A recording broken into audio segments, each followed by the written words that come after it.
Hello မင်္ဂလာပါ welcome back to the channel ဒီနေ့ကတော့ကျွန်တော်ထူးထူးခြားခြား content တစ်ပုဒ်ကိုဖန်တီးထားပါတယ်မိတ်ဆွေတို့တို့ဒီ knowledge sharing တစ်ပုဒ်အနေနဲ့ပေါ့နော်ကျွန်တော်ဒီ content တစ်ခုဖန်တီးထားဖြစ်ပါတယ်ကျွန်တော်ဒီ hip hop ကချာမှာပေါ့နော်ဘလို့ music တွေဟာအဓိက influence ဖြစ်နေလဲကျွန်တော်တို့ကတဲ့အချိန်တွေမှာပေါ့နော်ဘလို့ music တွေကိုအဓိကထားပြီးတော့ကျွန်တော်တို့နားထောင်ပြီးကတယ်လဲဆိုတဲ့အကြောင်းအရာမျိုးလေးကိုလိုလိုရှင်းလေးကျွန်တော်ပြပြပြီးတော့မှာဖြစ်ပါတယ်မိတ်ဆွေတို့မျိုး hip hop နဲ့ပတ်သက်တဲ့အကြောင်းအရာတွေဒီအခါနဲ့ပတ်သက်တဲ့အကြောင်းအရာတွေကိုစိတ်ဝင်စားဆိုရင်ကျွန်တော်ရဲ့ဒီ YouTube channel လေးကို subscribe လုပ်ဖို့ဖိတ်ခေါ်ပါတယ် Let's go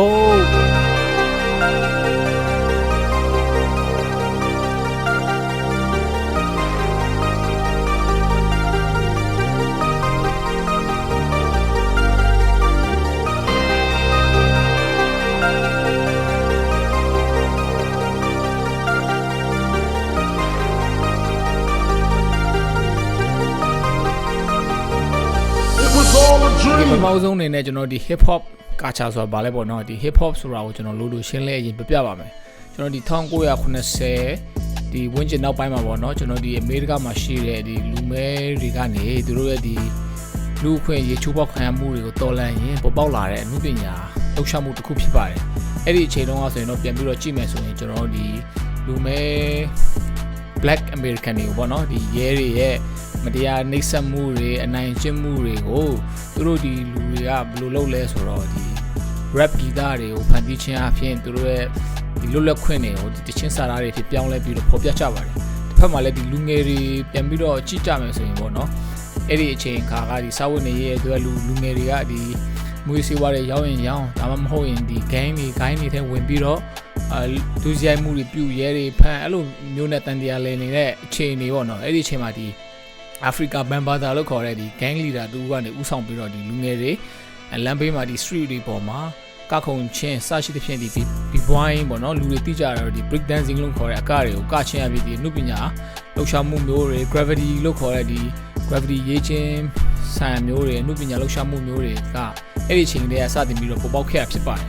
ဆိုတော့ဒီ hip hop ကချာဆိုတာကျင်းချုံပြန်ပြီးတော့ကြည့်မယ်ဆိုရင်ဘယ်ချိန်တွေကဘာကြောင့်ဘယ်လိုလူမျိုးတွေကစတင်ခဲ့လဲဆိုတဲ့ရည်ရွယ်ချက်တွေအကြောင်းအရာမျိုးတွေကိုကျွန်တော်တို့ရှင်းလင်းပြပြဖြစ်ပါတယ်။ Okay ဒီနေ့အကြောင်းအောင်ဆက်ပြီးသွားမယ်ဆိုရင်ကျွန်တော်ဒီ hip hop ကတဲ့အချိန်တွေမှာပေါ့နော်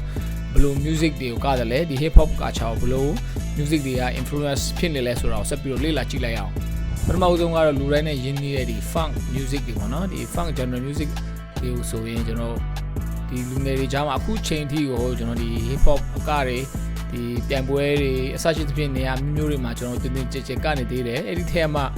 နာမည်ကြီးဆွေတို့လူတိုင်းနဲ့တော့ဒါကတော့ရင်းနှီးပြီးသားတခြင်းတွေဖြစ်ပါတယ်။ Okay ဒုတိယမျိုးအစားကတော့ဒီ soul music လို့ခေါ်ပါတော့ soul music ဆိုတာတော့ကျွန်တော်ဒီ1980 80ဝန်းကျင်ကျွန်တော်တို့အဖေအမေ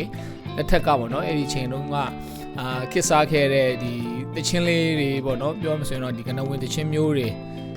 ကိုကျွန်တော်တို့ဆိုလိုလို့ရပါတယ်။ Okay နောက်တစ်ခုကတော့ကျွန်တော်ဒီ rap ဂီတတွေပေါ့နော်ဒီ rap music တွေပေါ့ Okay ဒီအဲ့ဒီထဲမှာကျွန်တော်ဒီ old school rap music တွေပေါ့နော် old school rap music တွေဆိုတော့ကျွန်တော်ဒီ1980 90ဝန်းကျင်လောက်တော့ကပေါ်ပေါက်ခဲ့တဲ့ဒီတခြင်းတွေဖြစ်ပါတယ်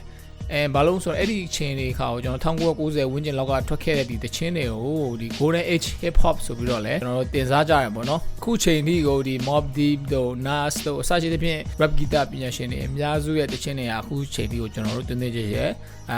ကနေကြပါသေးတယ် Okay နောက်တစ်ခုကတော့ကျွန်တော်ဒီ b-boy တွေအတွက်ဆိုရင်ပေါ့နော်ဒီ break beat တွေပေါ့နော် Okay နောက်တစ်ခုကတော့ဘာရှိသေးလဲဆိုတော့ disco music ပုံစံတွေပေါ့နော် disco music တွေကိုလည်းအခုချိန်ထိကိုအတူတူကြဲကနေတဲ့တခြင်းတွေအမျိုးအစားတစ်ခုထဲမှာလည်းပါပါတယ် Okay ဒီနေ့ဗီဒီယိုကတော့ကျွန်တော်ဒီလောက်ပါပဲဒီနေ့ကတော့ကျွန်တော်ဒီ hip hop နဲ့ပတ်သက်တဲ့တခြင်းမျိုးတွေကိုလူသူရှင်းကျွန်တော်ကျင်းချုံလေးပြပြပေးတော့မှာဖြစ်ပါတယ် See you next video